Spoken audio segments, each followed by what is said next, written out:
Hey guys, I'm just doing a little recap on my first month on YouTube. So let's just get right in.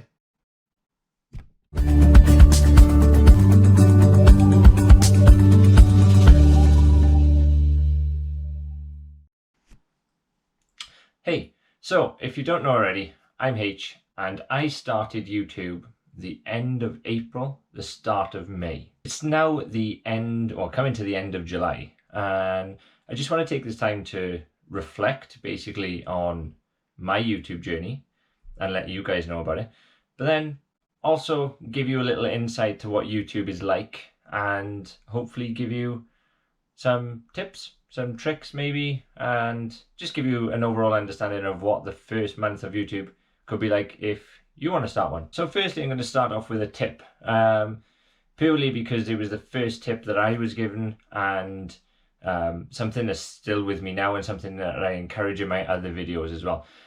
So my first tip is plan, like set a schedule, and I emphasize this in every video possible that I can because planning actually creates a solid foundation for what you want to do. So for my first sort of plan in my first month was to try and release one video a week. I have a very busy schedule, a very busy life along with work, doing my degree, my daughter. Currently we're not playing football, but you know, I do football as well. So trying to fit in a vlog, a topic, and video editing and recording and scripting in between that was obviously a very challenging thing. But I found if I plan my time right, then you can get it all done and actually just stick to the plan. So that's one thing that I would say to you. So set a schedule. So you need to, firstly, set up the day that you want to upload, whether it's like mine's a Friday morning. If you want to do a Wednesday and a Saturday, if you want to do a Monday and a Friday, set up what your niche upload is. Then, like normally for my Friday uploads, I would write my script on a Monday evening, because obviously I'm working all day, and then Tuesday evening I would ideally like to record. Sometimes it doesn't happen until Wednesday evening. Recently it's sometimes been happening on Thursday evening, but normal circumstances, Tuesday evening I would record and get the vlog done and make all my mistakes, and then that allows me on Wednesday and Thursday to then edit, refine, create my sort of finalized document, video vlog, and upload it to YouTube for release on Friday morning. Because I release early in the morning, it doesn't actually give me the sort of day of the release to actually work on my finalized vlog or to finalize it. So that sort of puts an extra sort of deadline on it for me, and I like a little bit of pressure anyway. So it actually gives me that pressure along with enjoyment of doing that to get it out by Friday morning. Now, I'm not saying that my schedule is the best. It's just something that works for me and works around my social life, works around my work, my daughter, and everything like that. So that's one thing I would say to you as well. Make sure that it's the best for you, that it works for you. Don't try and put too much pressure on yourself, and don't try and turn out too many videos in 1 week. It's just not healthy for you to try and start the YouTube and think, yeah, I'm going to ram out 5 days of videos every week. You're not going to get the time and the balance between enjoyment of it and growing your personal sort of character. Work out a schedule that's both healthy for your social life and obviously healthy for your business life, which YouTube is potentially going to be a business. So that was just an insight to tip number one and what I did to plan initially.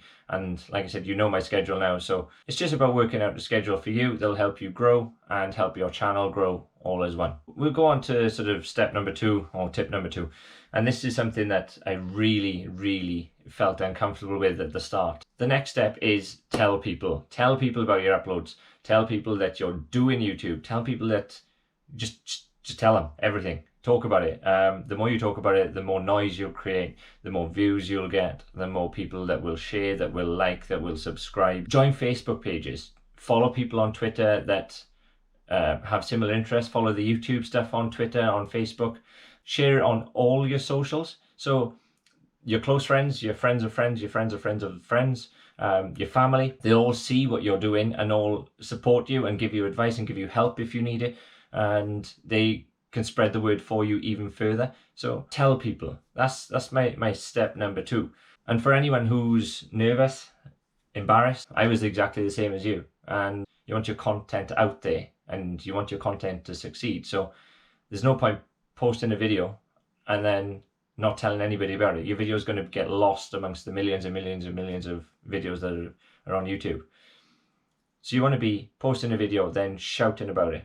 When you're shouting about it, you'll have a mixture of good feedback, good supportive feedback, and you'll have a couple of private messages saying, dude, that's so cool. You'll have a couple of comments, a couple of likes, a couple of new subscribers. Yeah, that's great. And then you'll also have that negative feedback, that negative comment, that was rubbish. Obviously more choice words, but out of the 2, only one of them is actually valuable for your growth, and that's the negative feedback. So although in the first month you don't really want any setbacks, you're very nervous, you're very shy about setting it up, and that's fine, that's no problem.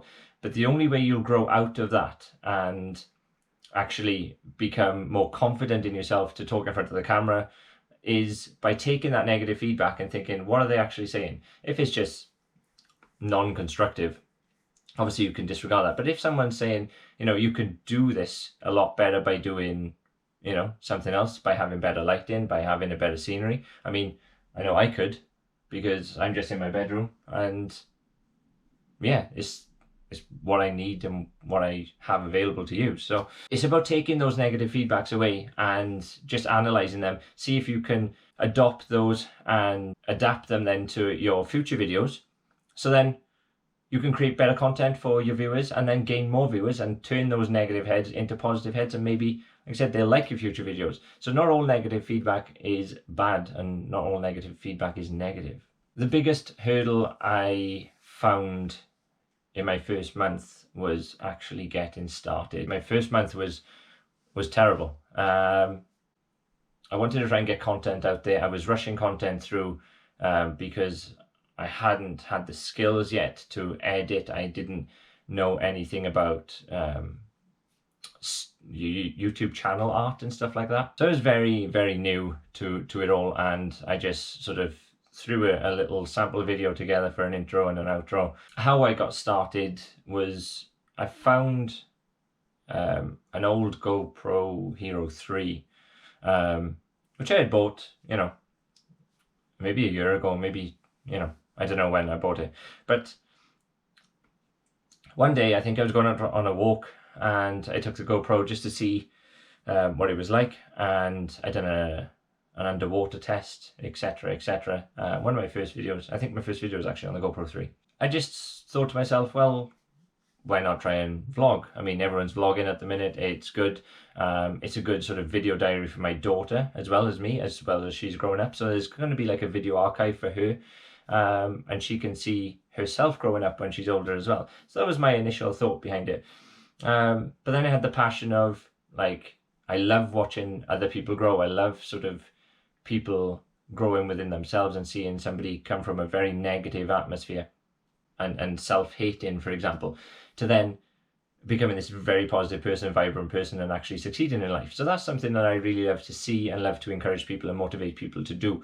And if you're worried about starting and worried about doing that first sort of video, I was like yourself. I was afraid and terrified and scared of what people thought. And for the first 2 videos, I didn't share them on social media. But my friend said, on the 3rd video, you're going to upload it and you're going to share it. And every week you're going to share it. And from then on, my mate sort of luckily held me to that sort of responsibility. And it was more like a day. It's like, you best do it, because that's the only way, because I'm going to grow.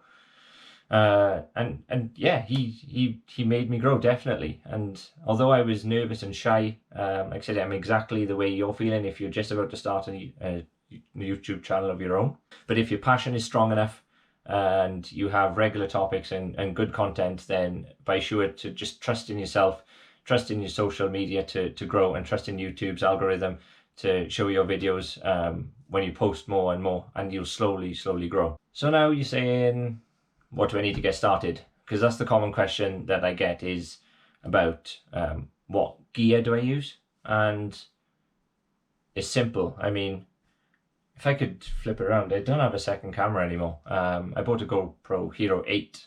So I'm using the Hero 8 at the minute. I'm using 2 desk lamps, which is here, to cover the white light, or to produce the white light for me. And I'm in a bedroom with a yellow lamp in the corner, just to give this background a little bit of distortion on, so the focus is here. What equipment do you need? Absolutely nothing at all. The device that you're using right now to watch this video is probably more than sufficient. If you've got anything above like an iPhone 6, you could probably create and do everything on YouTube that you need to do. If you've got a laptop, webcam built in, that's more than enough. The quality doesn't need to be there. It's the content that you're creating that needs to be there. So don't worry about expensive gear and trying to get tripods and trying to get wireless mics and everything like that. You don't need to get these unless you're really passionate and going to enhance your skills later down the line. There's no real need to get started on YouTube with expensive gear. As long as your content is good in terms of what you're actually saying and what you're vlogging or what you're showcasing, etc. If you're doing a gaming channel or something like that, then you just need to have your content to be good, and then slowly and surely, when your channel grows, you'll find the need to be wanting more different types of gear. So it's not really more expensive gear makes better content. It's not the case. If you've got a good topic and a good talking point, then you can actually produce a far better video on a phone than you would on the most high-tech cinematography cameras out there. So what you need, what gear? Phone, laptop, that is it. So I just want to lightly touch back on the first point, being planning or scheduling. And now we're going to sort of tie it in with research. When I started vlogging, I didn't realize how much research that I needed to do in order to keep my material fresh and informative and up to date. So that's one thing that you've got to be prepared to do if you are starting a YouTube channel. You can't just wing it from, I think I know that, because that doesn't really work, because some people will catch you out or your information is bunk. So you really need to just sit down, and that's what I normally do on my Monday in my scripting. And on the weekend, normally I decide my topic for the following week. So maybe on the Saturday or Sunday, I'll do some light reading, I'll do some Googling, other search engines are available, and yeah, you do some research about your topic and make sure that you're informed, so you're not misinforming other people that are watching your channel. So that's one thing that I will say heavily ties in with actually creating good content, is doing your research as well. If you're struggling with research, then look no further than YouTube itself. In terms of research, I mean, it's not just the topics that you're doing, it's researching on how to edit, how to record better, how to set up your home studio, which obviously I need work on. But yeah, there's so many different how-to videos on YouTube. It is absolute garbage if you don't actually do the research yourself. There's no excuses really, because YouTube has every how-to video possible. So yeah, just do some research. How to vlog. So this is my final message of my first month, and the first month was very hard. Very little activity, very new, very sort of shy, very camera shy, and very inexperienced when it comes to recording and editing and scripting and everything. And still am, actually. I'm still learning. We're 3 months down the line now, or two months, say 2 months, 2.5 months. I found myself gaining confidence in every video that I've got, gaining a higher level of standard for myself. So I'm not going to release a video if I'm not happy that the clip that I'm going to send has got oh my god, no, those in it. So when you think about actually recording and scripting, you've got a natural flow to your video, your vlog, your whatever your channel is based on. and it'll hopefully keep the viewers engaged. Building up confidence for your videos has sort of had a snowball effect for me. So my first video was really like, oh my god, I don't want to do this. But that's I really wanted to do it, but like my vibe was giving off like a, damn, I don't know what I'm doing. So then now I'm like, just do it. It's given me that snowball effect, the fact that I'm gaining this natural confidence more so now. The fact that it's just, I'm really enjoying myself. And I think that's the most important thing, that the fact that your confidence, and if you're passionate about what you're doing, your confidence will naturally ooze through you. I encourage everyone that's like on the edge, just take that leap. You won't have the confidence to just go, I want to do a vlog, and boom, it comes out perfect. It will not come out perfect.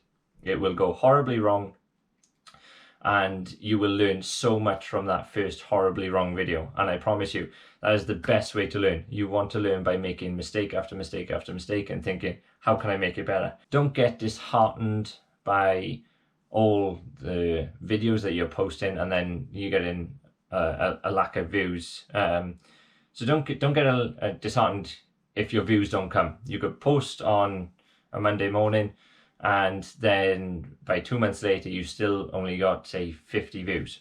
That's okay, that's no problem.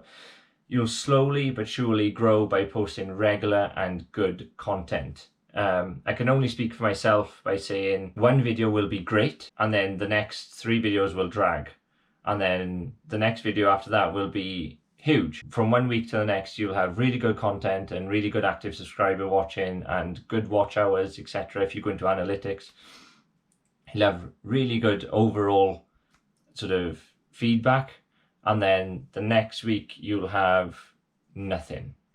And that's okay. That is really okay. That's the way that YouTube works. Soon after, when you start snowballing and getting a lot of videos out there, you can actually go deeper into your analytics, which I won't explain. I'll explain it in another video. And it'll show you sort of when your users are online, so you can tweak your release times and dates, like your days, to actually get the best out of your viewers as well. It's no biggie if you don't get views, and don't get disheartened by it. Like I said, just keep on. If you're passionate about it and you want to make it a business and try and make money off YouTube, or whether you just want to do it as a hobby, don't get disheartened. It's no biggie. You're doing it for yourself. Have fun, enjoy it. And for myself, if I can just make one person smile in the day, I've done more than enough, and it's making me happy by making that one person smile. So if you stuck with me this long and made it to, you know, near enough the end of the video and not got bored of me explaining my first month on YouTube and all the tips and tricks that I have possibly not found or found, why not hit the subscribe button, which should be down here in the little corner. If not, I'll put it up here somewhere. But yeah, hit the subscribe button if you like the video, and I'll go into sort of deeper analytics and motivation for YouTube in future videos. If you like the video, why not hit the like button? It really does help everything that I'm trying to do here. And why not comment? And if you're feeling extra generous, share it to your social media. There's a copy link here, or there's a little share button underneath the video. Just share it to your Facebook, share it to your Twitter, share it to any way that you've got social. That I would be very much appreciative of that. If you know a friend, or you're talking to a friend about starting a YouTube, show them this video and see if they can help you out. See if it gives them the push to start a YouTube channel as well, if it's your friend. So yeah, that's all for today. I'll leave you like I always do in every video, and that is, make today a positive day. And also, if you're wanting to start a YouTube channel, just do it. That's my advice. Just go out and do it. Make it positive and do it. Thank you very much for watching, and I'll link another video up there which you should find helpful for your motivation. And I'll see you next week. Take care.